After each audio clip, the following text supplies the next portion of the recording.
السلام عليكم ورحمة الله وبركاته. إن الحمد لله نحمده ونستعينه ونستغفره ونعوذ بالله من شرور أنفسنا ومن سيئات أعمالنا. من يهده الله فلا مضل له ومن يضلل فلا هادي له.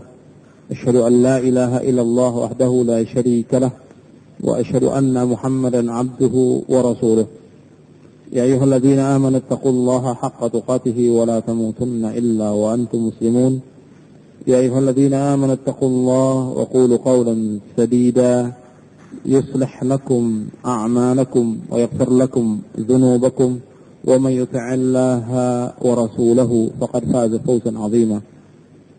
أما بعد فإن أصدق الحديث كتاب الله وخير الهدي هدي محمد صلى الله عليه وسلم وشر الأمور محدثاتها وكل محدثة بدعة وكل بدعة ضلالة وكل ضلالة في النار. Akhwan fiddin, a'azzakumullah. Kita lanjutkan kajian kita dari kitab atau dari Kutaib Al-Usul Ats-Tsalatsah. Yang terakhir kita bicarakan tentang makna syahadat la ilaha illallah dengan dua rukunnya dan dengan beberapa syaratnya, yaitu syaratnya ada 7 tentang syarat la ilaha illallah. Kemudian tafsir dari la ilaha illallah sudah kita bahas juga dengan ayat yang tercantum dalam surah Ali Imran ayat 64 tentang ahlul kitab. Yakni ahlul kitab pun dia harus masuk Islam, bertauhid kepada Allah. Kalau ahlul kitab tidak masuk Islam, maka dia mati dalam keadaan kafir dan kekal di dalam neraka selama-lamanya. Ahlul kitab itu Yahudi dan Nasrani. Dan selain mereka, kalau dia tidak beriman kepada Allah dan tidak bertauhid dan tidak mengikuti apa yang dibawa oleh Muhammad, semuanya akan masuk dalam neraka. Bagaimana sabda Rasulullah SAW yang sahih yang diriwayatkan Imam Muslim. Artinya siapa saja yang mendengar Nabi Muhammad diutus dan dia tidak beriman kepada Nabi Muhammad, maka dia termasuk ashabun nar. Kemudian kita lanjutkan tentang dalil Muhammad Rasulullah. Syahadat la ilaha illallah sudah, sekarang kita Muhammad Rasulullah. Karena syahadat itu harus 2, tidak bisa 1. Yaitu la ilaha illallah Muhammadar Rasulullah.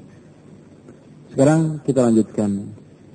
Wa dalilu syahadati anna Muhammadar Rasulullah. Wa dalilu syahadati anna Muhammadar Rasulullah. Qauluhu ta'ala. Di halaman 9. Di pertengahan. Qauluhu ta'ala laqad ja'akum rasulun min anfusikum azizun 'alaihi ma 'anittum harisun 'alaikum bil mu'minina raufur rahim. Dalam surah At-Taubah ayat 128. Allah berfirman, jadi dalil tentang syahadat Muhammad Rasulullah yaitu firman Allah Ta'ala, laqad ja'akum, sungguh telah datang kepada kamu rasulun, seorang rasul, min anfusikum, dari diri kamu, min anfusikum, dari diri kamu,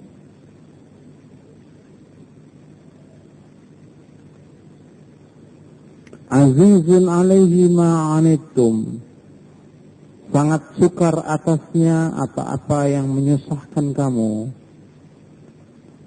Azizun alaikum, azizun alaihi ma'anittum, sangat sukar atasnya apa-apa yang menyusahkan kamu. Harisun alaikum, dan berkeinginan keras untuk memberikan hidayah kepada kamu. Harisun alaikum, yaitu berkeinginan keras untuk memberikan hidayah kepada kamu. bil mu'minina raufur rahim. Arti dengan kaum mukminin rauf, pengasih, rahim, penyayang. Di dalam surat Taubah ayat 128 ini menunjukkan telah datang kepada kamu seorang rasul. Dari sekian banyak ayat yang menunjukkan bahwa Nabi Muhammad SAW itu diutus oleh Allah dan kita wajib bersaksi bahwa Muhammad Rasulullah, itu banyak sekali. Dalam ayat surah Al-Fatihah juga ada Muhammad Rasulullah, Muhammadur Rasulullah, walladzina ma'ahu asyidda'u 'alal kufar ruhama'u bainahum. Dan sekian banyak ayat. Di antaranya ayat ini yang menjadikan bahwa kita bersaksi Muhammad itu Rasulullah dengan persaksian Allah bahwa Muhammad itu memang Rasul, karena orang-orang musyrikin mengatakan Muhammad itu orang gila, Muhammad itu dukun, Muhammad itu tukang sihir, Muhammad itu segala macam.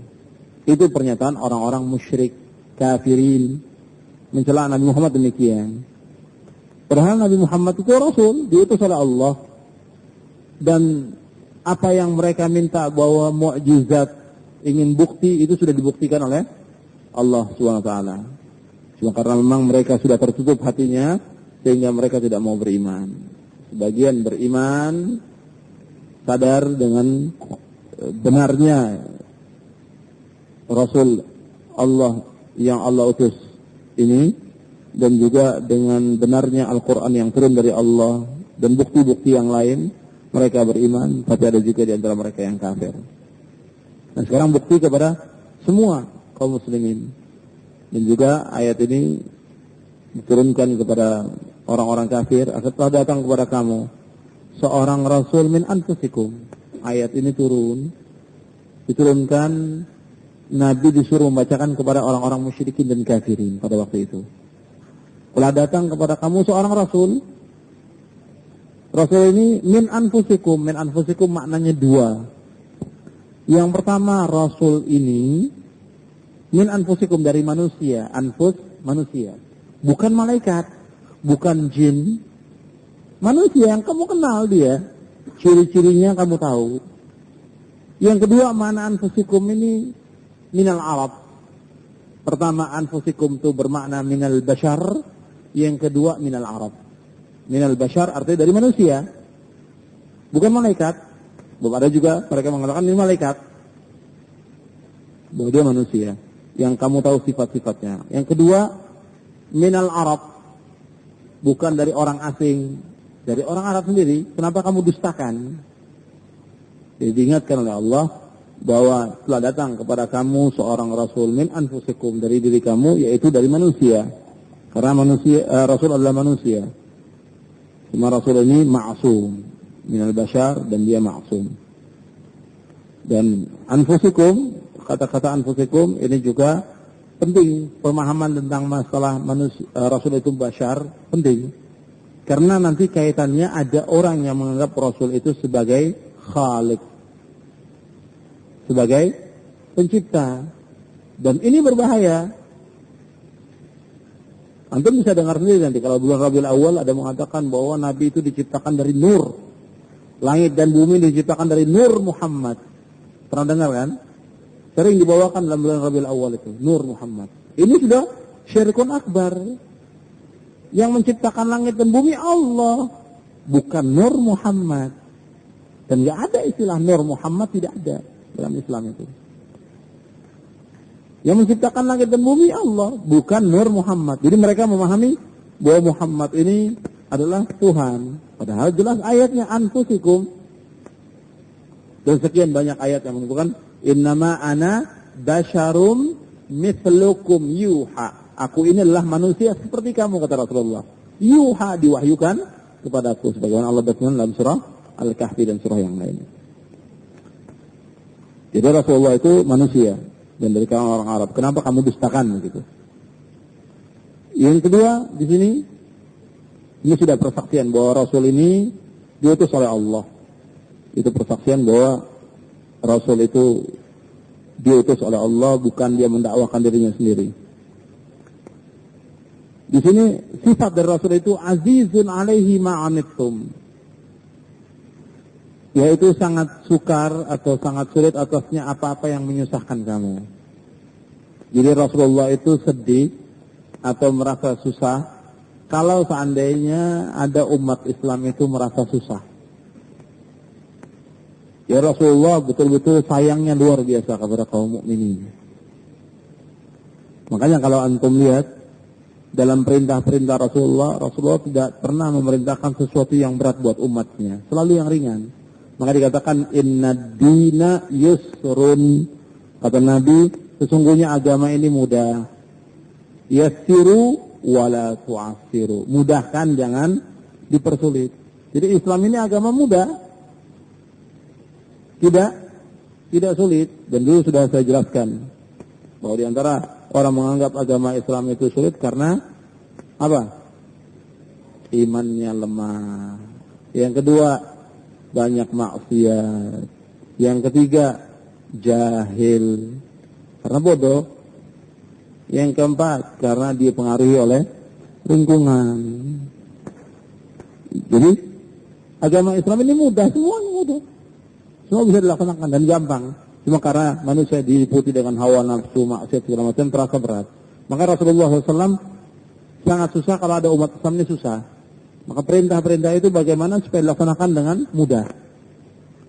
Apa yang menimpa umat Islam itu sedih Rasulullah.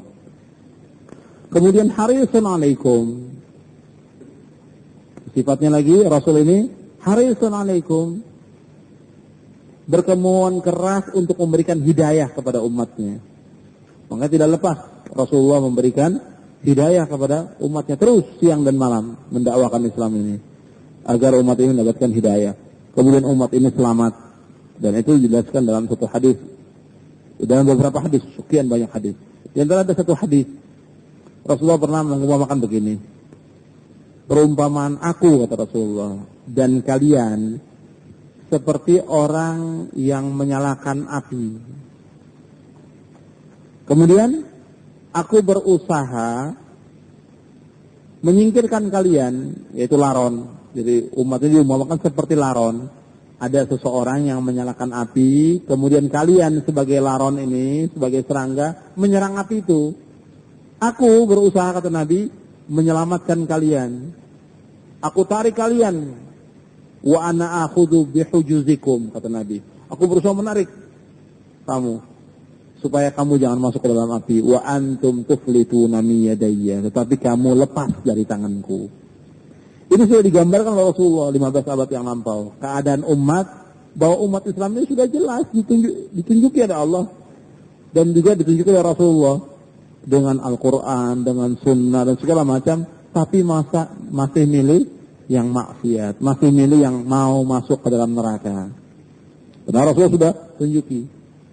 Nah, itu Rasulullah harisun alaikum, berusaha keras untuk memberikan hidayah. Ternyata umat Islam ini mau tetap menyeleweng, dan itu bukti. Bil mu'minin raufur rahim. Jadi yang lain lagi bahwa Rasulullah ini sangat pengasih dan penyayang kepada kaum mukminin.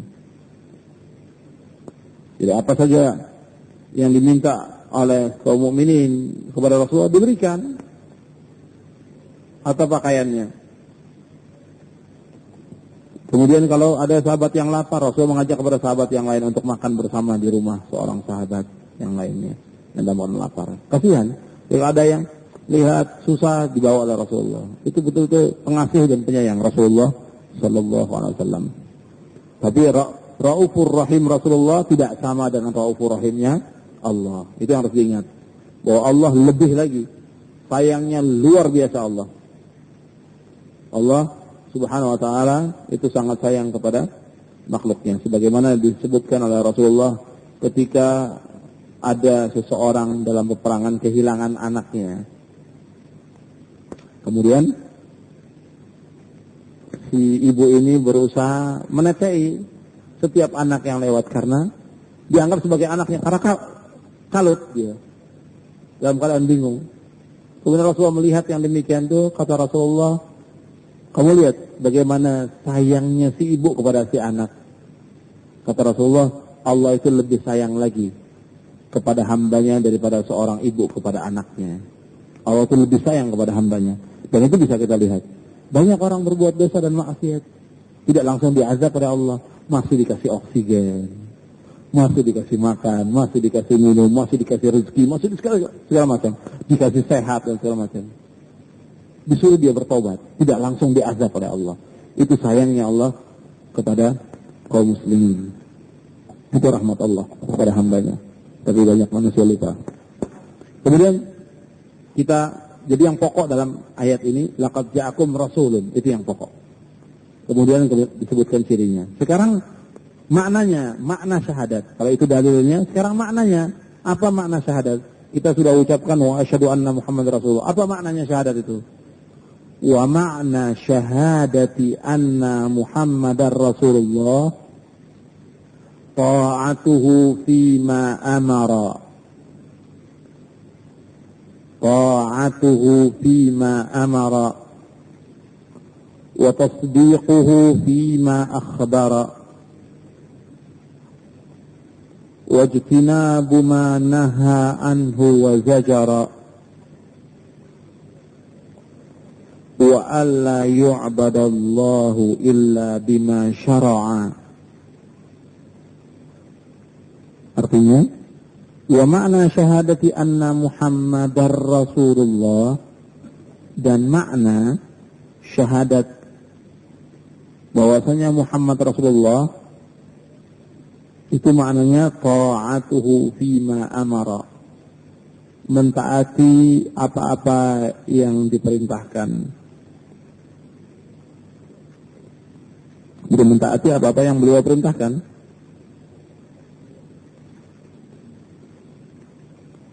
Wa tasdiquhu fima akhbara, dan membenarkan apa-apa yang beliau beritakan. Membenarkan, tasdiq, membenarkan apa-apa yang beliau beritakan. Wajtinabu ma naha anhu wa zajara. Wajtinab, dan menjauhkan apa-apa yang dilarang dan dicegah. Dan menjauhkan apa-apa yang beliau larang dan beliau cegah.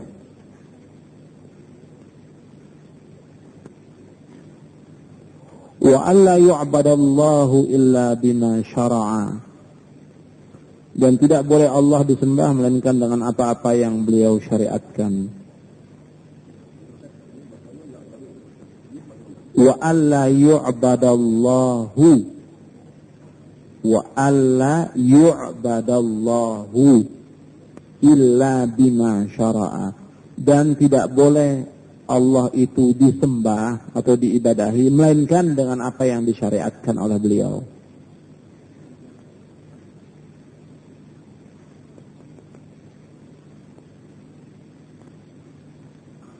Sudah? Kita bahas satu persatu. Ini agak panjang pembicaraan tentang masalah ini, karena ini pokok dari makna syahadat. Setelah kita bahas kemarin satu materi tentang la ilaha illallah, sekarang tentang makna Muhammad Rasulullah. Sebab bisa berarti sia-sia kalau orang mengucapkan makna Muhammad tapi dia tidak mengikuti Nabi Muhammad. Bagaimana syahadatnya itu benar atau bisa dikatakan benar? Kalau dia mengatakan saya bersaksi bahwa Muhammad Rasulullah, tapi kenyataannya menyalahi Rasulullah SAW, bahkan menentang Rasulullah, bahkan mencaci maki Rasulullah atau yang lainnya.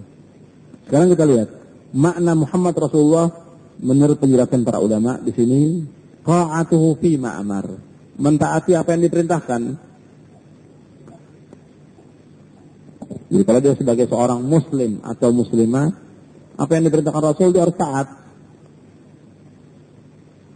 Pokok perintah yang diperintahkan oleh Allah dan Rasulnya tauhid, itu wajib ditaati. Kemudian perintah apa lagi? Ya tentang sholat, tentang yang lain, wajib ditaati. Dengan sekian banyak peraturannya kita wajib taati. Karena taat kepada Rasul itu berarti taat kepada Allah. Dan sekian banyak ayat memerintahkan ya ayyuhalladzina amanu athi'ullaha wa athi'ur rasul, dan sekian banyak ayat. Dan seseorang tidak sempurna ketaatannya kalau dia tidak taat kepada Rasul. Bagaimana Allah berfirman dalam surah An-Nisa, surah yang keempat, ayat 80. Allah berfirman, wa may yuti'ir rasula faqad ata Allah wa man tawalla fama arsalnaka 'alaihim hafidha. Dalam surah 4, surah An-Nisa ayat 80. Jadi barang siapa yang taat kepada Rasul, berarti dia taat kepada Allah. Dan barang siapa berpaling, maka aku tidak utus engkau sebagai penjaga atas mereka. Jadi wajib taat kepada Rasul, apa yang diperintahkan. Apa saja bentuknya yang diperintahkan oleh Rasulullah. Disuruh bertauhid, kita wajib bertauhid. Disuruh berbakti kepada orang tua, kita wajib taati. Disuruh menyambung tali silaturahmi, kita wajib sambung. Terus disuruh bersedekah, disuruh salat, zakat, haji, puasa, dan segala macam perintah-perintah yang diperintahkan kita wajib taati. Baik yang laki maupun yang perempuan, muslim dan muslimah. Kemudian wa tasdiqu fi ma akhbar. Menjauhkan wa tasdiqu, membenarkan apa-apa yang beliau beritakan. Tasdiq, membenarkan apa yang beliau beritakan. Ini termasuk iman.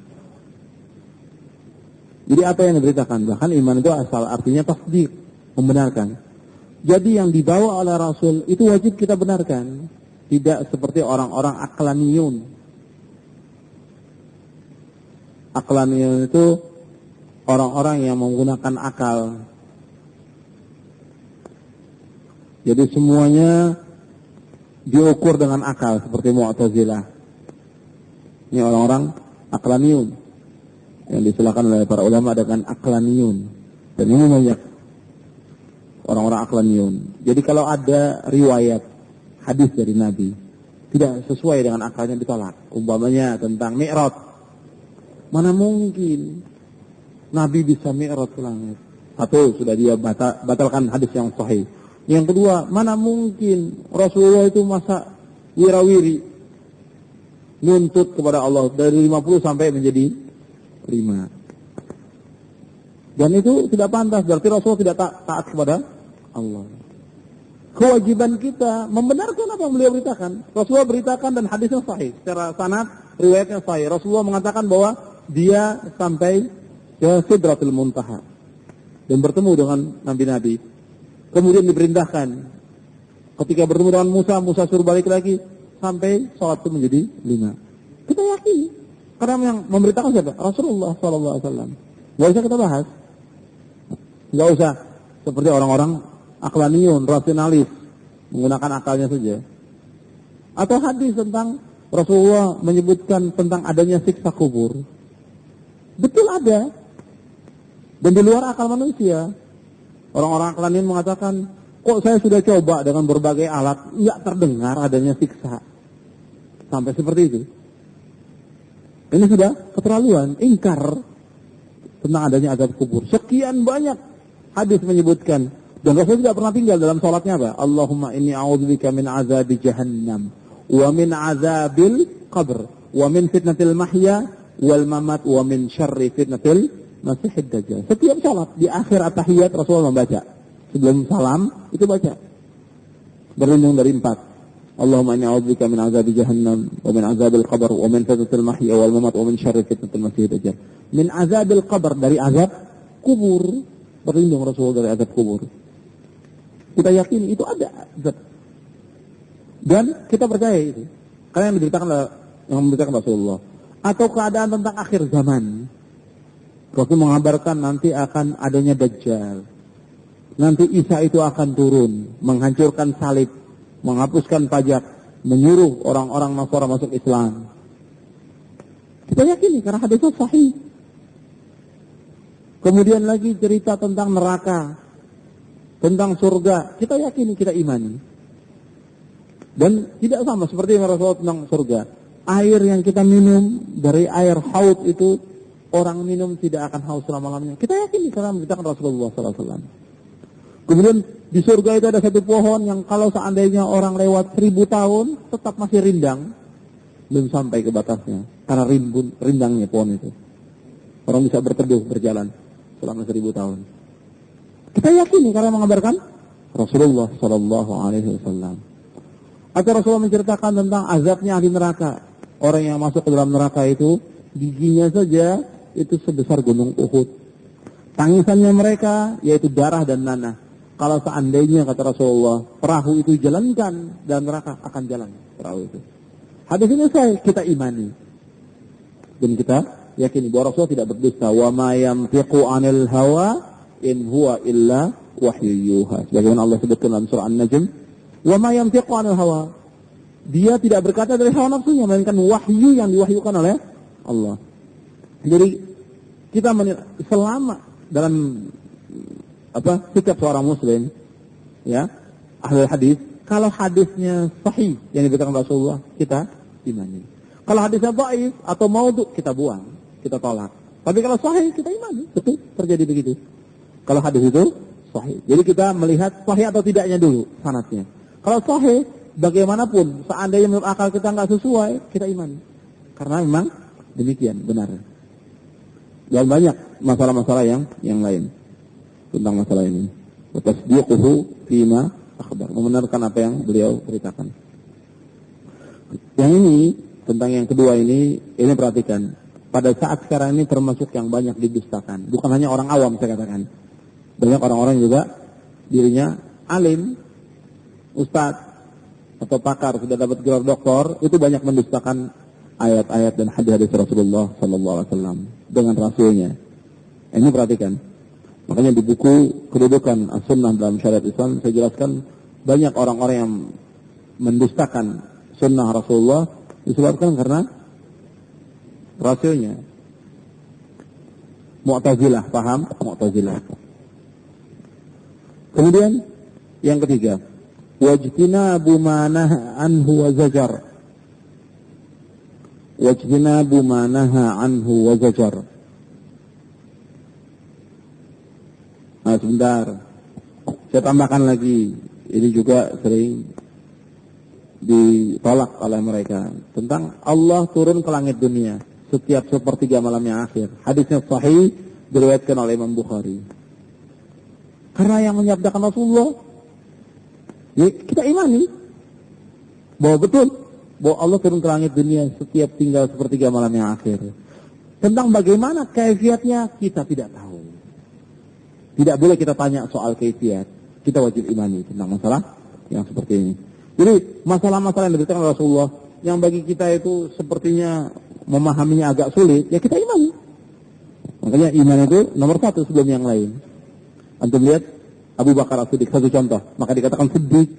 Artinya dari kata-kata tasdik, membenarkan.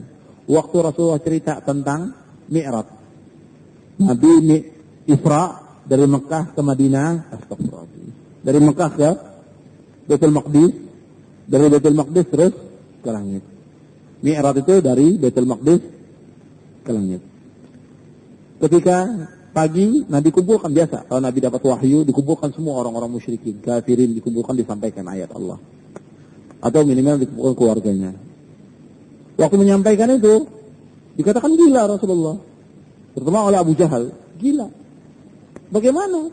Dalam jangka waktu tidak sampai 1 malam, bisa berangkat dari Makkah ke Baitul Maqdis, kemudian naik ke Sidratul Muntaha. Semua mendustakan. Bahkan ada sebagian yang murtad dari Islam pada waktu itu. Abu Jahal mengatakan gila itu semuanya. Kemudian diuji oleh mereka.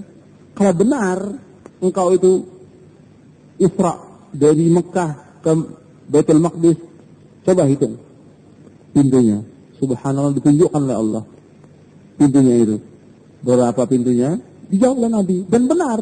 Tapi tetap saja mereka mendustakan, ingkar. Kemudian Abu Jahal datang, cari akal bagaimana supaya orang mendustakan. Datang Abu Jahal ke Abu Bakar As-Siddiq. Abu Bakar waktu itu belum hadir. Abu Bakar, bagaimana tentang teman kamu itu? Mengatakan bahwa dia Isra dari Makkah ke Baitul Maqdis terus Mi'raj. Kemudian ditanya oleh Abu Bakar, yang menceritakan itu siapa? Teman kamu itu, Muhammad. Kalau yang menyampaikan dia, lebih dari itu aku percaya. Padahal belum bertemu dengan Rasulullah SAW. Lebih dari itu, karena Abu Bakar imannya Masya Allah. Imannya luar biasa. Jadi imannya Abu Bakar jauh dibandingkan dengan iman orang-orang yang sesudahnya. Jauh iman Abu Bakar itu. Dia lebih berat timbangannya dibandingkan iman orang-orang yang sesudahnya. Makanya dia iman lebih dahulu, baru mempelajari Al-Quran. Iman lebih dahulu. Sekarang tidak, belajar lebih dahulu, imannya nanti. Dibalik. Iman dulu, artinya percaya. Pokoknya apa yang datang, selama datang dari Allah dan Rasul, yakin. Kita percaya. Begitu. Itu yang harus ditanamkan kepada setiap muslim dan muslimah. Jangan dia belajar dulu, kemudian setelah itu, wah kalau gitu apa yang datang kalau tidak cocok dengan saya tolak. Kalau kita iman. Sebab nanti begini timbulnya, ada beberapa orang yang dibawakan ayat atau hadis. Masa Rasulullah bersabda demikian? Keras ya hadisnya. Nah, itu. Hadisnya keras. Dari mana hadisnya keras? Karena apa? Karena orang baru tahu. Coba kalau dia iman, yang menyampaikan itu siapa? Rasulullah. Hadisnya sahih, saya imani. Dan saya amalkan. Begitu. Kalau ini tidak, dicari bagaimana supaya menghindar dari kewajiban-kewajiban yang Rasulullah perintahkan, atau bagaimana menghindar dari larangan-larangan itu supaya bisa tetap dikerjakan. Nah, ini yang salah. Maka itu melihat kejadian Abu Bakar sejak itu dinamakan As-Siddiq. Kemudian yang ketiga, wajtinabu ma naha anhu wa zajar. Yaitu menjauhkan apa-apa yang beliau larang dan beliau cegah. Ini dasarnya juga ayat dan hadis Nabi, bahwa setiap larangan setiap larangan Rasul itu wajib dijauhkan. Kalau tidak akan membawa kepada kebinasaan. Yang pertama, antum lihat ayatnya dalam surah Al-Hasyr, surah 59 ayat 7.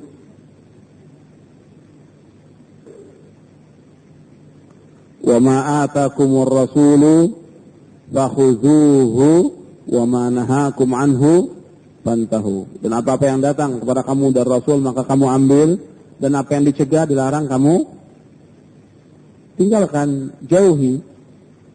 Itu perintah. Kemudian akibat bagi orang yang melanggar, antum lihat dalam surah An-Nur. Jadi orang-orang yang sudah diperintahkan oleh Rasul tapi dia menyalahi, itu akan mendapatkan akibat. Surah An-Nur surah 24 ayat 63 kalau tidak salah. 6 ayat 63 di akhirnya itu, falyahdharil ladzina yukhalifuna an amrihi an tusibahum fitnatun aw yusibahum adzabun alim. Hendaklah orang-orang yang menyalahi perintahnya perintah Rasul maksudnya, dan hendaknya orang yang menyalahi perintahnya berhati-hati. An tusibahum fitnah, akan ditimpakan fitnah, au yusibahum azabun alim, atau mereka ditimpa azab yang pedih. Jadi orang yang menyalahi Rasulullah SAW itu akan ditimpa fitnah di dunia dan akan ditimpa azab, dikenakan azab. Di dunia ada fitnah bagi orang-orang yang menolak Rasul dan akan ditimpa azab pada Allah. Jadi ini hukuman berat bagi orang-orang yang menyalahi perintah Rasulullah Sallallahu Alaihi Wasallam. Kemudian yang keempat, makna Muhammad Rasulullah, wa alla yu'badallahu illa bima syara'. Tidak boleh Allah diibadahi itu melainkan dengan apa yang beliau syariatkan. Jadi kita diperintah oleh Allah. Ini artinya sudah ditulis. Tidak boleh Allah diibadahi melainkan dengan apa yang beliau syariatkan. Maksudnya begini, Allah dalam Al-Quran memerintahkan, ayatnya antum sudah hafal, wa ma khalaqtul jinna wal insa illa liya'budun. Allah menyebutkan demikian, tapi Allah tidak menjelaskan bagaimana caranya. Beribadah kepada Allah bagaimana caranya? Karena ibadah ini luas. Ismun jami'un likulli ma yuhibbuhu Allah wa yardah minal aqwali wal af'ali az-zahirah wal batinah. Sudah antum tulis itu. Tentang makna ibadah ini luas. Sekarang kalau seandainya tidak diatur caranya, masing-masing orang beribadah sendiri. Menurut saya enaknya, yang penting bisa sampai kepada Allah. Makanya di sini dikatakan tidak boleh kita beribadah kepada Allah melainkan dengan apa yang beliau syariatkan. Karena kalau seandainya beribadah menurut praktik kita atau menurut kehendak kita, berarti masing-masing orang punya ibadah sendiri. Dan akan terjadi kekacauan. Sedangkan Islam ini sudah sempurna, tidak boleh ditambah. Dan Allah mengutus Rasul, diberikan wewenang untuk mengajarkan Islam ini. Makanya orang yang mengatakan dirinya cinta kepada Allah, cinta kepada Rasul, intinya ittiba. Inti dari diutusnya Rasul itu ittiba. Ya, esensinya ittiba, mengikuti Rasulullah SAW. Kalau seandainya orang beribadah kepada Allah menurut caranya sendiri seperti yang ada sekarang ini, ya sudah masuk ke dalam apa? Dalam apa? Dalam bid'ah. Mengadakan satu ibadah yang tidak Rasul adakan namanya bid'ah. Ya seperti orang-orang tarekat sufiyah, dia mau sampai kepada Allah, mau beribadah kepada Allah. Caranya apa? Zikir. Rame-rame pada malam tertentu. Rame-rame. Sampai la ilaha illallah sampai pingsan. Sampai terakhir. Terakhir. Pingsan. Itu cara dia bertemu dengan Allah. Menurut dia begitu. Apa Rasul pernah contohkan? Sahabat Rasul? Tidak. Kemudian nanti ada yang lain lagi ibadahnya. Kalau mau sampai ibadah itu dikubur. Sholatnya, doanya, ini dikubur. Kalau nggak dikubur, tidak akan sampai kepada Allah. Salah lagi ibadah yang seperti ini. Kemudian macam-macam ibadah yang dilakukan oleh manusia. Makanya, supaya manusia ini tidak mengadakan ibadah-ibadah sendiri, diatur. Yaitu mengikuti Rasulullah saja, tidak boleh yang lain. Makanya disebutkan dalam ayat dalam surah yang ketiga, Ali Imran, ayat 31, Allah berfirman, Qul in kuntum tuhibbunallaha fattabi'uni yuhibbukumullah wa yaghfir lakum dzunubakum wallahu ghafurur rahim. Katakanlah, seandainya kamu cinta kepada Allah, ikuti aku, kata Rasulullah. Niscaya Allah akan cinta kepadamu dan Allah akan mengampuni dosa-dosa kamu dan Allah Maha Pengampun lagi Maha Penyayang. Ikuti Rasul, tidak boleh ikuti yang lain. Fattabi'uni, kata Rasul, ikuti aku. Di dalam kita ibadah, ikuti Rasul. Bagaimana Rasul sholat? Kalau dalam satu contoh, sholat umpamanya. Kalau masing-masing orang mau menurut kehendaknya, hancur. Sedangkan Rasul mengatakan, Sallu kama ra'aitumuni usalli. Atau haji. Di sholatlah kamu sebagaimana engkau melihat aku sholat. Haji. Ada yang mengatakan, ya kalau haji ya menurut kehendak saya saja. Gimana saja yang saya bisa laksanakan. Ya bisa. Kenapa? Ketentuannya sudah ada. Khudhu anni manasikakum, kata Nabi. Ambillah dariku cara manasik haji kamu. Tidak bisa dengan yang lain. Jadi ibadah, kita beribadah kepada Allah harus mengikuti Rasul. Ya Rasul harus kita ikuti. Kalau tidak, maka ibadah itu tidak akan diterima. Ibadah itu tidak akan diterima kalau seandainya tidak mengikuti Rasul. Karena dia sudah mengadakan ibadah tersendiri. Maka Rasulullah mengatakan, Man amila amalan laisa alaihi amruna fahuwa raddun. Barang siapa yang beramal satu amalan yang tidak ada contohnya dari kami, maka amalan itu tertolak. Sudah capek, sia-sia, tertolak. Bahkan jatuhnya bid'ah lagi. Jadi bid'ah apa? Kullu bid'atin dalalah wa kullu dalatin benar. Nah ini hati-hati. Hadis ini dua-duanya sahih. Yang satu, man amil amalan diriwayatkan oleh Imam Muslim dari sahabat Aisyah radhiyallahu anha. Yang satu lagi, kullu bid'atin dalalah diriwayatkan dari sahabat Jabir, diriwayatkan oleh Imam Nasa'i dengan sanad yang sahih. Kita cukupkan dulu, kita salat maghrib, nanti kita lanjutkan. Subhanakallahumma wa bihamdika, asyhadu an la ilaha illa anta